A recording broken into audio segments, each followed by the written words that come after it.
श्री राधारमण लाल की जय। जय जय श्री राधे निताय गौर हरि बोल। श्री राधारमण लाल के प्राकट्य दिवस की अनंत अनंत मंगल बधाई। श्री गोविंद मुखम गोपीनाथ वक्षस्थलम तथा श्री मदन मोहन पादावती मनोरमम। श्री गोपाल भट्ट जी के प्रेम का पूंजीभूत विग्रह ही श्री राधारमण जी के रूप में प्रकट हुआ। देखिए, भागवत जी में एक बड़ा सुंदर श्लोक प्राप्त होता है। त्वं भाव योग परिभावित हरत सरोजे हास्य श्रुते श्रित पथो ननुनाथ पुंसाम यद यद ध्यात पुरुगाय प्रभावयन्ति तत्तत् वपु प्रणय से सदनुग्रह। अर्थात इस जगत को, इस सृष्टि को भगवान जैसा चाहे वैसा बनाते हैं, परंतु भगवान को जैसा भक्त चाहते हैं वैसा बनाते हैं। भागवत जी का श्लोक तृतीय स्कंद। जैसा जैसा भक्त प्रभु का विग्रह स्वरूप अपने मन में बनाते हैं, प्रभु उसी रूप में प्रकट हो जाते हैं। ये भागवत जी कह रहे हैं। कदम्ब किंजल विचंग वाससं विकर गौर बरांग रंग धाने दामिनी द्युत विनिंदक पीतांबर परिधान। ये सब क्या है? वही है। श्री राधारमण जी का प्राकट्य का है। सबसे उत्तम उदाहरण यही है। अपनी भक्ति से, जैसे प्रहलाद जी ने नरसिंह जी को प्राषाण से प्रकट कर लिया था, ऐसे ही श्री गोपाल भट्ट गोस्वामी जी के प्रेम के वशीभूत होकर श्री ठाकुर जी अवतरित हुए और तीनों का दर्शन एक में। गोविंद मुखम गोपीनाथ वक्षस्थलम श्री मदन मोहन पादावती मनोरम। तीनों का दर्शन एक। ऐसा श्री प्रभु की भक्ति का प्रभाव है।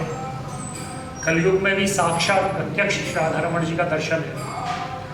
ये उसी भक्ति का प्रकाश है जिसका वर्णन भागवत जी में सुनते हैं। भगवान भक्तों के वशीभूत हैं, इसका अनगिनत बार वर्णन आया है भागवत जी में। अम्बरीश जी के समक्ष जब कृत्या उत्पन्न की, तब प्रभु के सुदर्शन चक्र ने उस कृत्या को भस्म किया और उससे चक्र से बचते हुए दुर्वासा जी तीनों लोकों में भागे हैं और साक्षात प्रभु के सामने प्रकट हो गए और कहते हैं, मेरी रक्षा करो। क्या मैं भक्त नहीं हूं? क्या मैं ब्राह्मण नहीं हूं? क्या मैं आर्त नहीं हूं? आप मेरी रक्षा कीजिए। तो भगवान ने यही कहा, हम भक्त पराधीन साधवो हृदयम मह्यम साधुनाम हृदयम त्वहम बदन्यत ते न जानन्ति ना हम तेभ्यो मनागपि। कि मैं भक्तों के सिवा कुछ नहीं जानता और भक्त मेरे सिवा कुछ नहीं जानते। दुर्वासा जी कहते हैं कि मैं भक्त नहीं हूं। भगवान कहते हैं, तुम भक्त हो, लेकिन तुम्हारी शरणागति कहाँ है?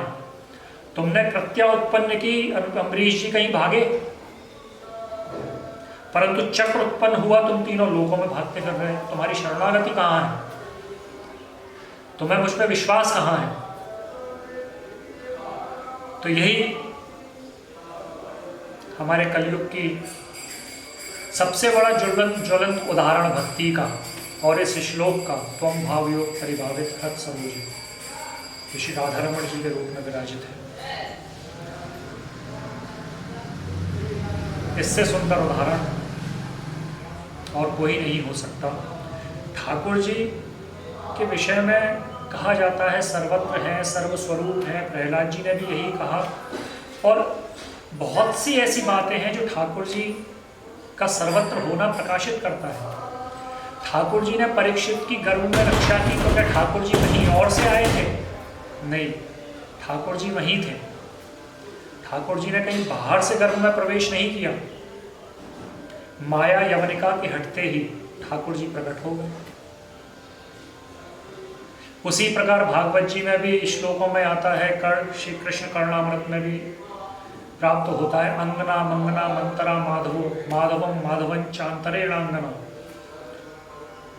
यही बात हमारे गोपी ये रास पंचाध्यायी में भी प्राप्त होती है महाराज ठाकुर जी के विषय में, कि जब तासाम मध्य द्वयोर्दयो इस तरह से आया है और रास पंचाध्यायी में कि दो दो गोपियों के बीच में एक एक श्री कृष्ण, और एक एक श्री कृष्ण, दो दो श्री कृष्ण के बीच में एक एक गोपी। तो बाहर से नहीं आए, सर्वत्र हैं, वहीं प्रकट हो गए, कहीं बाहर से ठाकुर जी यहीं आए थे। तो इसी प्रकार से ठाकुर जी सदैव भक्तों के अधीन हैं। सदैव ठाकुर जी ने तो ये भी कहा कि हे अर्जुन, तू प्रतिज्ञा कर कि श्री कृष्ण का भक्त कभी नष्ट नहीं होता। ठाकुर जी ने स्पष्ट कहा है, कौनते प्रतिजानी ही नामे भक्त प्रणश्यति, तू प्रतिज्ञा कर। अर्जुन कहते हैं महाराज मैं क्यों करूं, तुम ही करो, आप तो भगवान हैं। बोले नहीं, मेरी प्रतिज्ञा कभी नहीं रहती। देख लो भीष्म पितामह, भक्त की प्रतिज्ञा रखने के लिए महाराज शस्त्र ग्रहण किए। तो सदैव ठाकुर भक्तों के अधीन है। समस्त जगत को बनाने वाले, सृष्टि को बनाने वाले ठाकुर जी हैं, परंतु ठाकुर को मनचाहे ढंग से बनाने वाले भक्त हैं। ऐसा ऐसा वर्णन हमारे शास्त्रों में प्राप्त होता है। श्री राधा रमण जी के चरणों में नमन करते हुए,